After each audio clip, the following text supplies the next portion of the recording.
Hello, everyone. Welcome to the Limited to Limitless Actualization Series. My name is Isabel, Chiara, and we're presenting some of the most amazing healers, life coaches, and visionaries in the continent right now. And we're looking at ways to uncover the different modalities in which to help remove these limitations and blocks that are keeping you from having your limitless life. And today I have the pleasure of introducing all of you to my good friend. I'm so excited, Sharon Plaché. Hello, Sharon. Hey, Isabel. How are you? Look at that beautiful backdrop you have there in beautiful San Diego. It looks great. It's a beautiful Thank day you. out there. We're still having a little cold weather out here on the East Coast. Yeah. And it's been fun. I've had you out here before at the retreat space, so it's fun. You know exactly all about it. Exactly. Well, exactly. Wish I was there now. Yeah. So we're just going to tell our listeners about you. So Okay. Sharon Plaché is a best-selling author and intuitive teacher. She's an amazing teacher, coach, and healer who's passionate about empowering her clients to discover and grow and create in all areas of their lives. Since 1989, she's maintained a private practice and she offers a myriad of healing modalities. She is an expert at mental and emotional release. She is a theta healing teacher, inner wise, and hypnosis. And she's also an NLP instructor, practitioner, and mentor.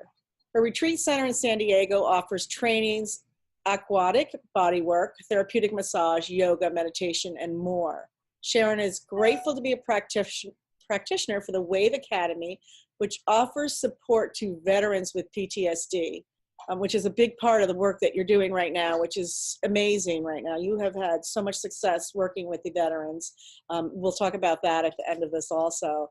That just touches my heart when you tell me the stories that you have, how you've helped some of these men that have been, so stuck in their lives. But she loves what she does, and she's happy to encourage the magnificence in everybody. So Sharon, wow, so much, and such a Yeah. great teacher you are, for Thank sure, of you. all of these modalities. Yeah, Thank you. and but you make it fun when you teach. I think the big difference is it's like fun. You don't even know you're learning all of these modalities. You've been my teacher, and it's like you want more. You want more at the end of the day. Yeah, well, that's life, right? And more and more and more, that whole lifetime learning, discovery of possibilities. And I love the title of your series here, Limited to Limitless, right? Yeah, There's areas of in our lives where we've grown and evolved and we really see ourselves and feel limitless. And then there's those other areas that we haven't had an opportunity yet to discover. So right. it's a great title, and I've heard some of the amazing speakers that you've had, friends and Mhm. really powerful practitioners as you are on your show. So thank you for producing it and touching people's lives and making a difference. That's you for sure. Thank you for acknowledging that. I appreciate it. So Yeah. Sharon, so people get to know you a little bit. Let's just talk about like what your path has been, because it's an amazing path. And then we can lead into an important modality you're going to share with us. Well, yeah, so we're going to talk about the power of really how do we get people to respond to us, maybe have the door open and have people say yes. And we will definitely get to that. And why I'm here is basically because I know each one of us is unique and we're having a human experience that's meaningful. Why I'm here on this show with you is because we had a great connection, and who you are and what you're doing makes a difference. So, I live in San Diego. I've lived in San Diego since I'm 18. My first career path was ballet, so I really had to master a certain amount of discipline of the physical, mental, and emotional body. And Mhm. I think from a young age, I was curious on how do we understand ourselves and ensure an outcome, right? So that was instilled in me in a young age in that field of discipline. And when I left that industry and that world because of a back injury, I was fascinated by the fashion world because that's a whole like, hello world, here I am, how we present ourselves, and Mhm. found that fascinating. You know, the mindset of how we put ourselves together, how people interpret who we are, and how that contributes to our success. And in that, I really felt a desire to understand the business world. So I went and got a business degree and then studied television and that whole getting your message out there, journalism and Mhm. marketing. And I loved it. And so I took all of that into the fashion world because I don't know, life's a stage, right? Everything about life's got a certain amount of theater and it's fun, right? I think we all Right, love drama and right, we are curious about other people's stories and we're really in the truth of it, writing our own story. right. So those were some foundational pieces. I think fashion appealed to me after all the theatrics of the ballet world. And Mhm. yet something was missing. I felt like I had a good skill set, but something deeper was missing for me. And at that point, when I was looking at master's programs and to take a next step in my lifetime learning, a friend told me about a program here in San Diego that was called the Institute of Psychostructural Balancing. And I really had an aha moment. It was sort of putting the mind, the spirit, the heart, the body together Mhm. in a integrative way, but also a holistic way, and particularly for healing. Right. And so, you know, I found myself going from the performing arts, maybe into like the business and media arts, into the healing arts. And so I've been in the healing arts ever since. Which you're And excellent at. excuse me, I would never look back. I think what I Mhm. have found being in the healing arts is room and possibility for lifetime learning that never ends. Right. And so, learning about the self, learning about the human condition, learning about who we are and why we do what we do, and how we can become even more effective at it, right? Heal Right. our relationships, heal our bodies, heal the communities that we're in, and really make a difference on the planet. So, of course, once I opened that door really of the healing arts, there's been so much to discover. So, I've had an opportunity to study most modalities in the physical bodywork world, and I still do that kind of work, Mhm. myofascial, releasing trauma and pain. I have a saltwater therapy pool here at my retreat space, so I do a lot of aquatic body work because it's so restorative. Mhm. Hey, there's one of my little therapeutic Nice little friends. pat in the back. Well, I just wanted to say that, you go and study all these modalities, but you actually become a teacher for some of these modalities, and you Yeah. take it to a whole nother level that most people don't. Yeah, thank you. You know, and each thing has led to the next. And you know, studying just for to name a few, you know, theta healing and the Inner Wise program from Germany, you know, Uwe Albrecht's work and frequency technology and neuro-linguistic programming and mental emotion release. I mean, just for a top few, you know, and I ended up having clients ask me to learn that. They want to learn it and have Mhm. it as their own skill set. So alas, I became a facilitator of a lot of different modalities. So on a daily basis, I'm mentoring, I'm coaching, I'm doing one-on-one sessions, I'm Right, teaching groups, and I love it. right, And I guess one of my mantras is that I may be blessed and knowledgeable and well, so I can bring that knowledge and support other people in their life, and that their life is blessed. And yeah, so the more I keep staying present, the more I do, I guess. yeah. Well, I was going to say, at the end of one of your classes, so I've been lucky enough to be in a few of them, you do walk away with this whole like empowerment feeling inside of you that you could go out and conquer the world and do anything you set your mind to. But you also integrate a lot of these modalities when you're Mhm. teaching too, which is, it gives it that another whole look at the whole, putting all those modalities together in your life. So, and they're very powerful also. So thank you for being that great teacher that you are. Thank you, love. Yeah, you've Always, touched my life so much in so yeah, many ways. yeah. But you know I think one of the things that we've talked about is um, NLP, and Mhm. how we can use NLP and some of these techniques to connect with people, to build better rapport with people, because a lot of times in our lives, we're stuck. because we're not having a relationship that's working for us. We're having a relationship sometimes that's working for other people because we're trying to do what other people want us to be. Or let's speak on relationships right now, because I feel like that's a really important thing in many lives. Well, in a lot of ways, it's sort of the bottom line, right? Thanks. We're in relationship with ourselves, Mm-hmm. and then we're in relationship with other, right? And other is people, communities, organizations. And so building relationship skills and communication skills has always been fascinating to me, being able to understand who I am and have a greater appreciation for who other people are.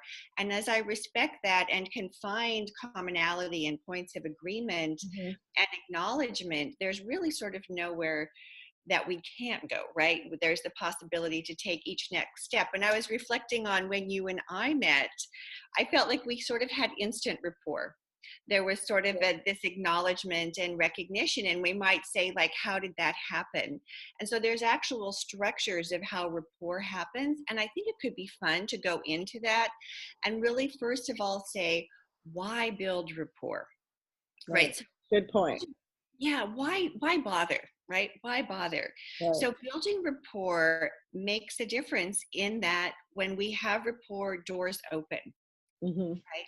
We want to have doors open, right? So when we have rapport with someone, a door opens. There's responsive acknowledgement. There is someone willing, excuse me, to take the next step with us and even say yes. And so rapport really is the difference that makes all the difference. Right. When we have it, things happen. When we don't have it, there's obstacles in the way. It takes more to get the job done.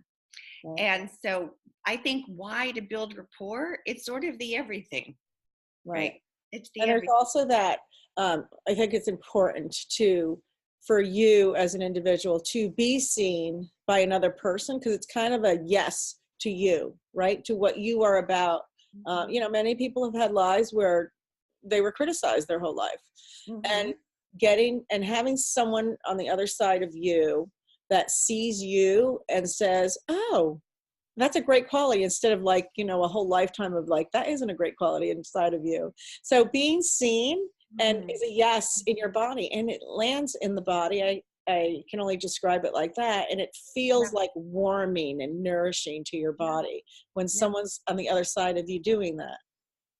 Absolutely. And I think there's sort of fundamental principles human beings need. They want to be recognized, right? They want to be seen. They want to be heard. They have a desire to be appreciated and respected. They have a desire to feel warm and comfortable in their own skin in the presence of someone else. We all have this, regardless of our age, our socioeconomic levels, where we come from. And so it's so powerful to know that we can bring awareness and a skill set to how we touch others in these fundamental aspects. It's so interesting. I've studied a lot of different things, and the development of a baby when they're first born, their brain and nervous system, they actually recognize themselves as existing and being real primarily through touch. So babies that don't have touch don't actually have an orientation of themselves as existing and being real. And we all came in to have an existence. And so we can be touched physically, we can be touched by kind and affirmative words, we can be touched by someone acknowledging that they see us. And so even as adults, as big kids, there is an innate desire and actually a need to thrive, to become limitless in really being able to touch and make a connection with another person. Right. And so rapport skills in their understanding simply do that. I would say a lot of us do it naturally, but wow, wouldn't it be great if we refined it and upped our ability to know exactly how to do it and when to do it? That's why I was interested in it. Right. So now that we're on the subject, and there are different things that you can do, do you have any techniques or what we can? So let's talk about what rapport is. Now we know why it's important, right? So what is rapport? Rapport is the ability to actually have a connection with someone, a recognition where there's a response with another person. Okay. And with rapport, we then have somewhere to go. So rapport is being able to have a similarity. You know that term, birds of a feather flock together? Yes. Right. So it's being able to create a recognition at the unconscious level, right, in the unconscious mind of similarity. Mm-hmm. There's a very tribal quality, almost like an animal instinct within a human being for survival. So Okay. we're always looking for some point of connection that's familiar or similar. And when we know how to create that and we can break down what those pieces are, then there's literally what's called a rapport bubble. Two people kind of have a field around them and they're enjoying each other's company. So whether we're wanting to have better communication with family, coworkers, our boss, developing new business associates, people to work with and have teams that we work with, or even meeting new people and bringing in a love relationship, rapport skills fit that whole range, right? Right. So most people, when they're thinking about having an interaction with another person, what do you think the first thing that is that they're thinking they need to do? They're thinking about what? They're thinking about what they need to say. Exactly, right? So Mm-hmm. we go into a meeting or we need to talk to a friend or a partner or we're going to meet someone new. We're thinking all about what are we going to say? And Mm-hmm. guess what? That's the smallest percentage of rapport building. Right. It's like crazy. It's only 7%. Wow. I know. So So you most of don't us have are to thinking, think about what you have to say. right, exactly. Oh, Like, what are we okay. going to say? What are we going to say? So it is important. And Mm-hmm. yet it's very small compared to two others. And what do you think the biggest significant rapport builder Well, I'm is? going to say, if you already ruled out what we have to say, it's got to be listening. Okay, love it. So having some kind of receptive state with another person. Mm-hmm. You're giving your attention and you're being receptive to them. Right. Okay, great. But I've noticed, and you'll address that people listen to you sometimes, but they're not really receiving you. They're not really listening And to how do you know you. that? How do you know that? Um, sometimes for me, sometimes I hear their thoughts and they're not there, or they're not there energetically. I don't even know how to explain it. You could tell what Mhm, I, mhm. I, Yeah, and so we can tell because we have a sensory system for survival. We mm-hmm, are more than our five senses, right? We're picking mm-hmm, up on the field and the energy flow between two individuals, right? Sort of right, a energetic field. And even in the research of neuroscience, they talk about mirror neurons.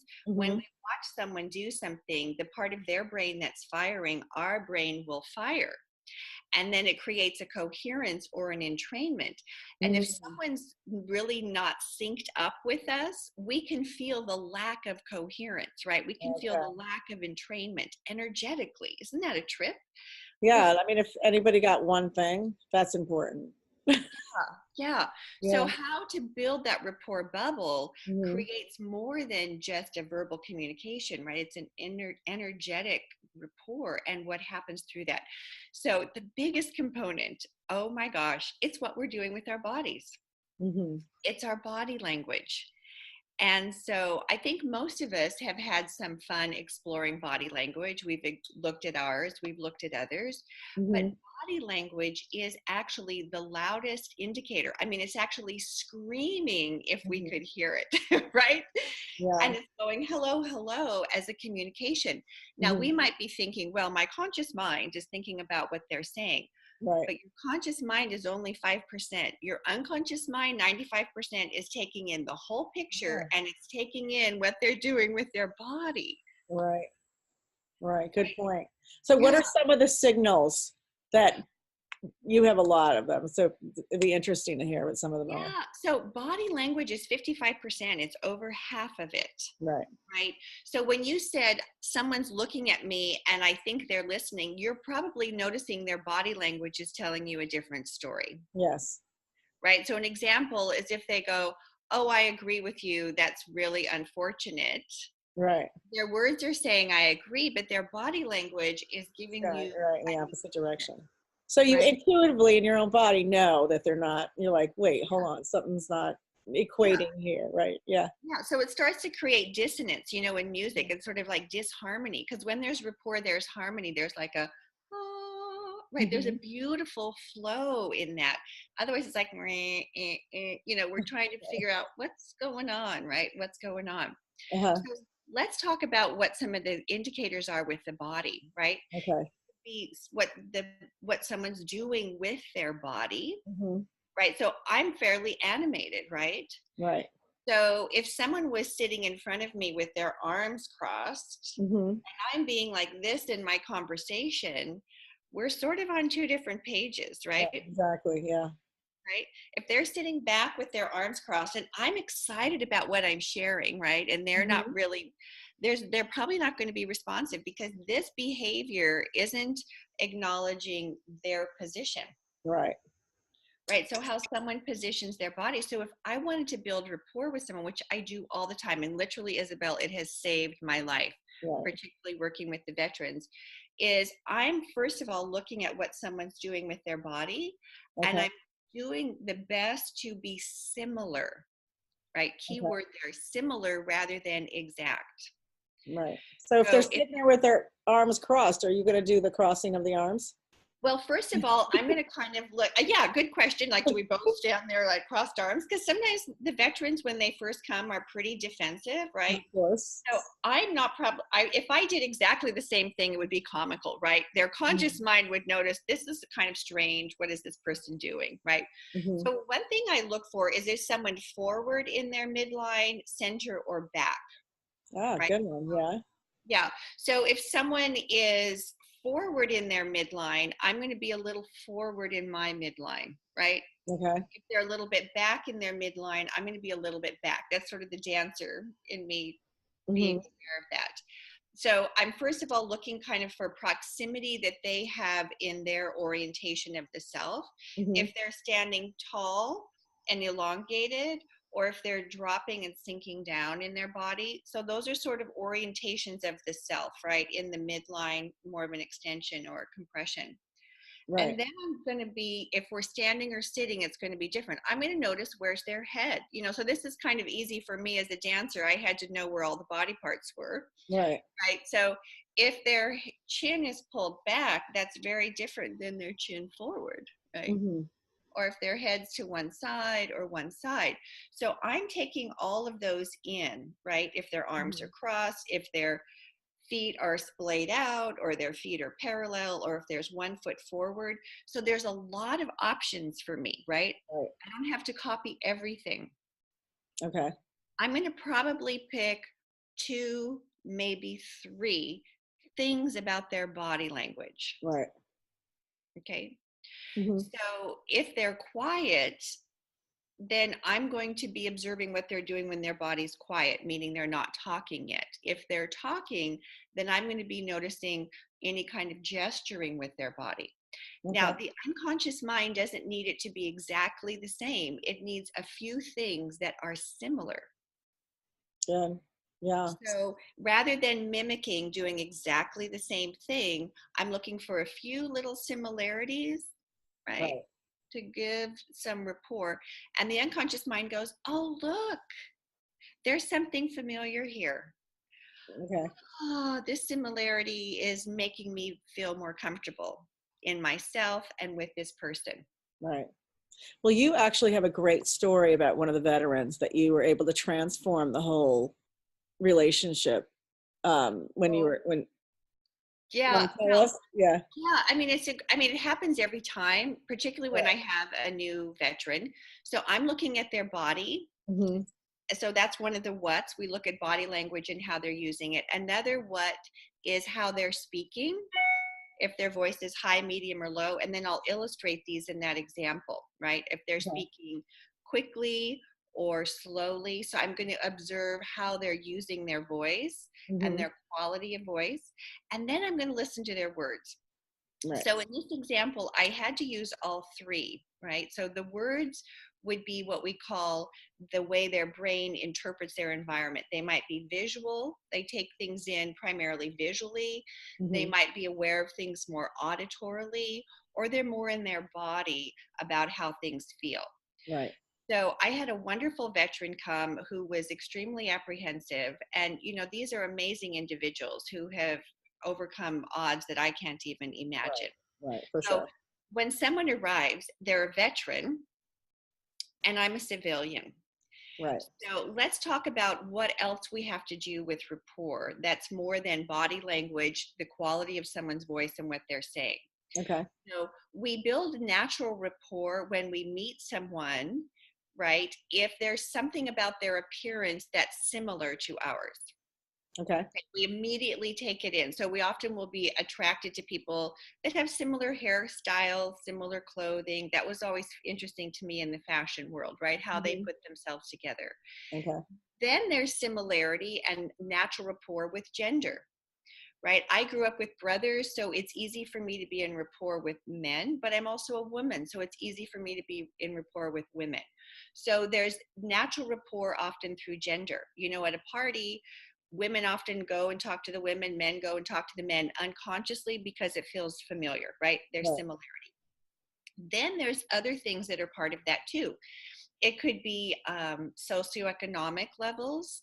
It could be someone's education. It could be someone's values and beliefs, like kind of Mm-hmm. their religious or political points of view.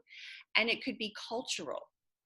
Okay. So these are ways that we already naturally build rapport. So if you walked into a room where people are from your cultural background, you probably feel a natural affinity with them. Like If if you everybody's talking with their hands, yeah, you're like, yes, I would feel great. Yeah. yeah, you would feel great. Now, if you walked into a room of, like, for example, British people who are more reserved, more back in their body, more quiet and contained, you'd have to build rapport. It wouldn't be there naturally. Right. Got it? For sure. So those are some of the things that we're taking into consideration. The other things that we're taking into consideration, in addition to what they're doing with their body, how they're talking, and what they're saying, is similar experiences. So when someone starts to share about something in their life, if you've gone skydiving and I've gone skydiving, we have natural rapport, Right. right? If you've traveled all over Europe and I've traveled all over Europe, we have natural rapport. Right. So it's Mm-hmm. sort of like feeling like you're on the inside of Right. that rapport bubble, or Mm-hmm. you feel like you're on the outside. Mm-hmm. So sometimes that whole concept of limited is we feel like we're kind of on the outside. How do I get in? Right? Right. How do I make a connection? And so these are the things that I'm always aware of. So when I have a veteran come, they Mm-hmm. have a military background. I'm a civilian. Not all of them are men, but a majority of them are men. So Mm-hmm. we've got cultural differences, right? Right. Work experience differences, education differences, Mm-hmm. you know? And then when they come to my property, it's probably different than where they're living. Right. They've been in military housing if they're active duty or they're retired, Right. they're a veteran.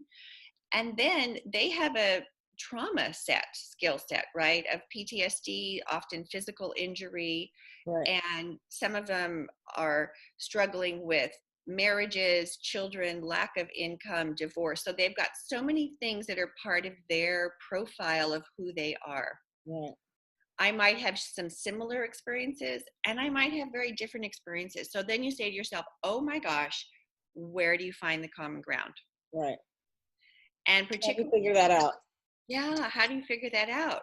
So like you, I'm very kind of sensory aware, intuitive, that when someone shows up, so the first thing I'm thinking about when a veteran shows up and they're getting out of their car is I'm coming to meet them, but I'm also very aware of how close I can get before this information says you're close enough. Right. You know what I mean? So that's sort of Right. proximity. And you do have a voice that's saying, okay, we're right here. Right. Yeah. Yeah. Yeah. I could see that. Yeah. Yeah. And so then most people like to feel welcome. So I generally go, welcome, glad you're here. Okay.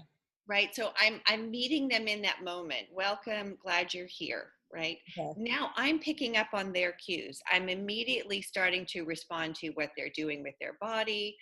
And do I need to ask a question, give directions, or simply be quiet? Sometimes powerful rapport is like not doing a lot, except maybe matching a little bit of the body, right? Right. So I had a veteran come. He was excited to be here, but really off the charts, stressed out to the point of being in defensive mode to go on the offensive. Right. And so I'm immediately observing how he's talking, right? What language is he using? And he was very much into, I need to know this and I need to know that, right? So we call that sort of the internal dialogue or auditory digital. So he needed a list of things. Okay. Which is a lot of people, not just veterans. Yeah, but particularly veterans. And then I'm watching to see, they're usually hypervigilant, scanning, right? Mm-hmm. Watching. So, and as I'm listening to him talk, just a few things as he's driven down the drive, I'm deciding the way to have my speech pattern meet his speech pattern. Okay. Yeah. So in his case, I knew he needed a lot of facts and I knew he needed to take a look at everything. So I said, welcome, glad you're here. Would like to show you all the logistics here on the property. So I said, show and logistics, right? I'm going to show you, and here's the list. And so I met him in a language pattern, which was how his brain processed information, right? Right. So his unconscious mind is already going, oh, great, somebody gets me. Right.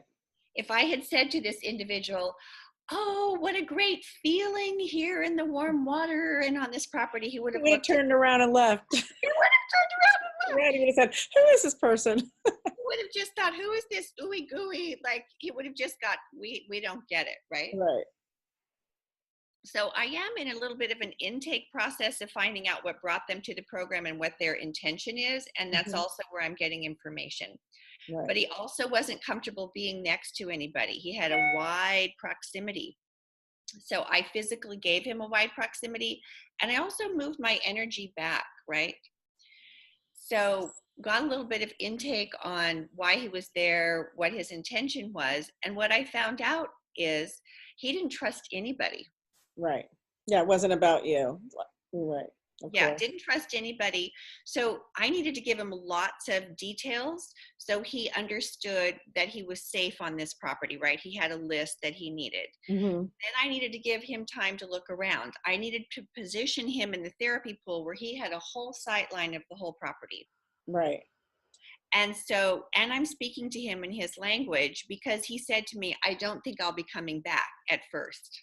By the time we were done, he goes, you know what? You're okay. I think I'll try this again, right? So he was going through his list of things.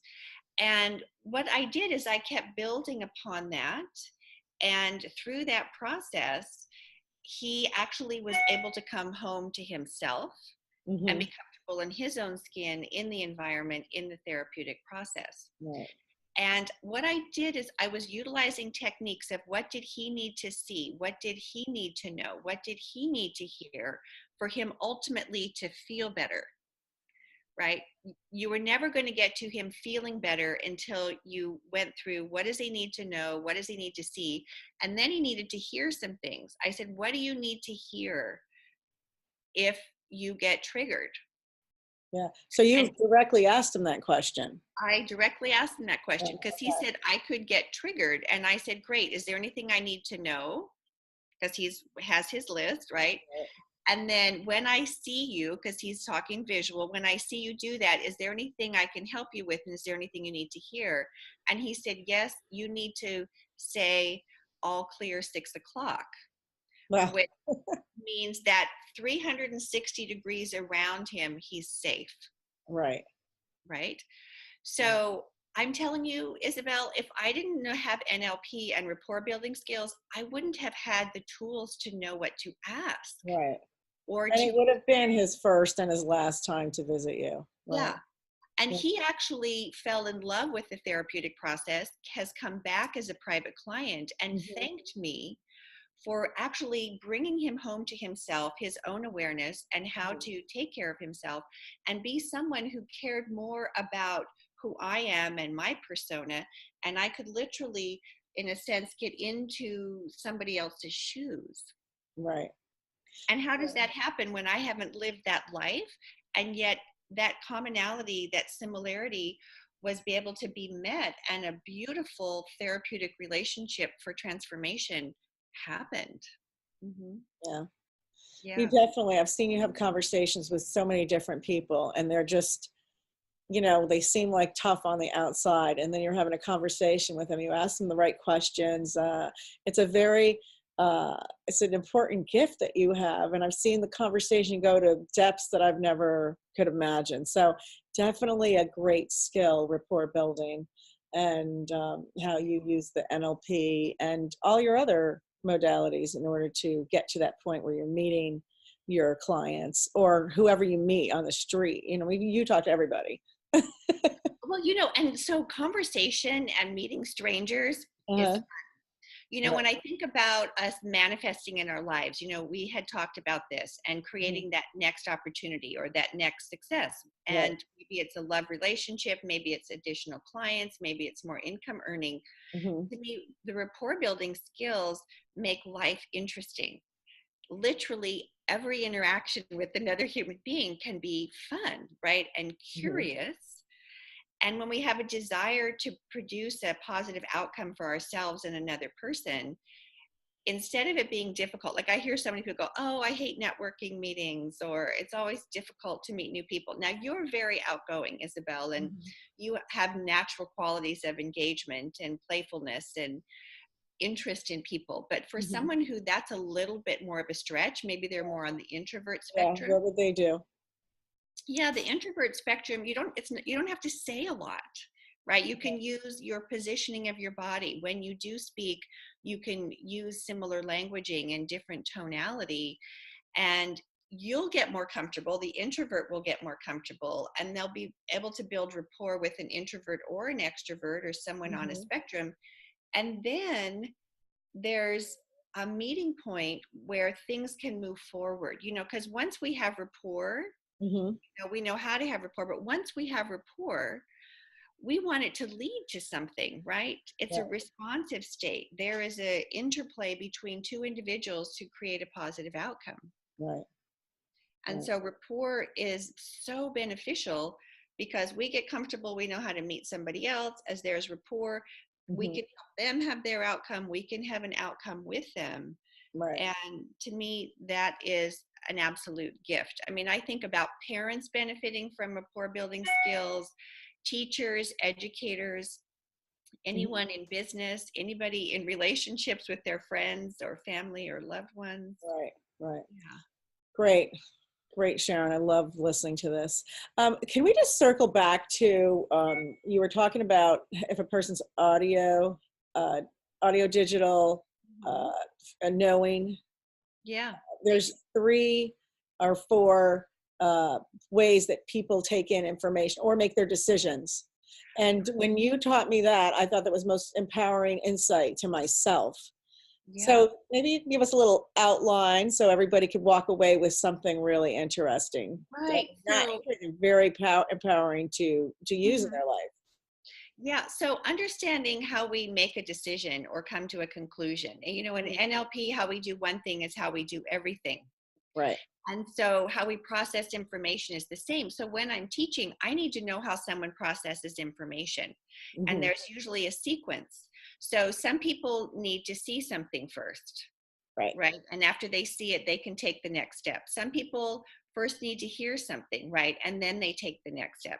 Some people have to have a feeling first, and then they take the Mhm. next step. And some people need some facts, right? Right. Digital kind of information before they take their next step. So what I was teaching you is understanding your decision making process. And when I learned this, it was an aha for me, Right. because whether we're learning information, going to buy a new car, or wanting to have an interaction with someone, when you know that, it's really powerful. Okay. So for me, I need to see something first. Then I need to have the facts. When I've seen it and I have the facts, then I have a feeling about it. Okay. And then after I have a feeling, I review the facts and how it looks, and then I can make my decision. Okay. So the best way to figure that out is the last time you made a decision, was it something you saw, something you heard, or something you felt that motivated you to take that first step? Right. And then we Right. figured out for me, I Mm-hmm. would see something Mm-hmm. and then I would hear something, whether Okay. it's my voice or I don't know, I would hear something about it and my Okay. body would be speaking or so So then you quickly went into a feeling kinesthetically. I went Mm-hmm. into a feeling after that. Mm-hmm. So if I came to you with Mhm. a opportunity to take a trip, Right. right? And I said, so Isabel, I want to take you on this trip and the lodging's great and we've got accommodations, and I think you'll really enjoy yourself. I'm sort of talking at you and you're like, I don't even know where we're going. Hmm. And first of all, you want to get a picture in your head of where that is. But I am seeing the lodging part of it. Yeah, I saw you go into the lodging, right? You're trying to say, okay, let me imagine what that would look like, What is the right? lodging without any information? Yeah. Right. So, but if I said, hey, Isabel, look at this website. I mean, look at this is amazing. Look at the mountains and there's the ocean. They're so close by and, it's Mhm. tropical and look, the housing is amazing and everything. Now you actually went like this. You're like, yeah, yeah, yeah. Right. So Right. I met your visual need and then you're starting to get some facts. And once you got that, you're starting to feel yourself already there. Right. Right. Good. And that So, was so empowering when I learned how I did things because it happens really quickly for me because yeah. I that was how for me to walk out in the world and know that that's my decision making process was like everything, right? I just figured it out about not even a year ago. Yeah, yeah, it's so great. And when we know it about ourselves and someone else, another way that I talk about it is that first level, like for me, visual, it opens the door, right? So visual opens the door for Hmm. the next step. And the next step is you want some information. And then the next step is how do I feel about it, right? How about And people that are okay? Go ahead. no, well, it's fun because I just noticed in some of my interpersonal relationships, if someone says, Sharon, I want to talk to you about something, Okay. I'm like, okay, knowing my first one is visual, like if they're wanting to get me to get on board. So my husband says, okay, I have a question for you. I want to talk to you about something. And he starts telling me about the roofing job that's getting done. Hmm. My instinct is to go, could you just walk out and show me? And while you're showing me what part of the roof, Right. right, now give me the facts and then I'll know what I feel about it. But Okay. he'll just start giving me the facts and I'm going to go show me what part of the roof. So I know that about myself. Right. Right. So then I can't get the information as easily. And then he'll go, well, what do you feel about that? I'm like, I can't even tell you how I feel because I have to look at it, get the facts. And I can Right. tell you how I feel. Right. So first of all, knowing it for ourselves and then with someone else, right? Hmm. I have a lot of clients that come in and their lead representation is feeling, Right. and if I'll say to them, hey, let's take a look, they look at me like, I'm So not sure that's what you're over. talking about. Right? They're like, you didn't meet me. I'm a feeler. I'm a feeler. I'm a feeler. And I'm Right. like, oh, they're a feeler. Right. So then I need to get put in my mindset of, okay, let me connect with someone who's primarily kinesthetic. Hmm. Right. And when I'm there with them, they're like, oh my God, it feels so great to be with you. But if I stayed more in the visual analytical space, Right. they would be like, well, that was nice, but I don't feel like we had a great connection. So knowing ourselves, Right. knowing someone else, and Right. that point of intersection to me is part of rapport building Right. too. Right. Hmm. And that's really what makes you a great teacher because you can explain something in their own language. Yeah. At the end of the day, you talk to people in their own, you know exactly where someone's coming from and you explain it to them in that way. Great. Well, that's sort of ultimately being met. Like, I see you, right? I hear you. I feel you. Hmm. You're amazing. It's like, if we're so caught up in our thing, we never really come and are present with another Right, being, and everyone is so wonderful. And right, for me, rapport skills and the artistry of it, like you can kind of learn the technique, but then it's the art of it, of right. being in relationship, Yeah. to me is fun. Like it's a never ending love story of curiosity about people and what happens when you create a connection. There's beautiful things that happen. Look, we've created amazing things together because we developed rapport. Right, exactly. It Mm, gets bigger and bigger. It's just expansive when you develop rapport with people. So yeah. Sharon, thank you for all your insights today and your teaching. Again, I felt like this was another class with you. Oh, It was beautiful, and it's the art of rapport. It was so, uh, it's so empowering for someone. I hope, people can listen to them more than one time and really understand how building rapport is important in their lives. yeah. Um, but you have a free gift, Well, and you know what's so fun? On my website, I created a whole drop down page called Gratitude Gifts. okay. So there's 2 ebooks on there. There's a guided meditation. There's me talking about the value of values, how to Mhm. resource yourself. And so that's a page where if you go to SharonPlaché.com Okay, and let all me 3 of spell it those, for everybody. It's Sharon Plaché, Plache.com. yeah, there's a whole drop down now called Gratitude Gifts. You know, Okay. my gratitude and appreciation, to you and being in this program with you and anyone who goes to the website. And I'll continue to add things there and have content. And also on my website, you can see the NLP trainings I'm doing, Theta Healing, Innerwise, come to San Diego, have a retreat day. We both have that VIP possibility where we work with someone all day long and really attend to Which them. is amazing to be working with someone all day long. It just gets your Yeah. consciousness to such an expansive level. Yeah. But if you also, at the end of our interview, there's a button that'll take you directly to your free gift. So I'm so excited. Thanks for teaching us yet again. And, I always love talking to you, and I love seeing you too. All Thanks for bringing right. San Diego here. Yeah, a little bit of sunshine. It's been a cold season all around. So lots of love, darling. Thank you. Thank Okay. you.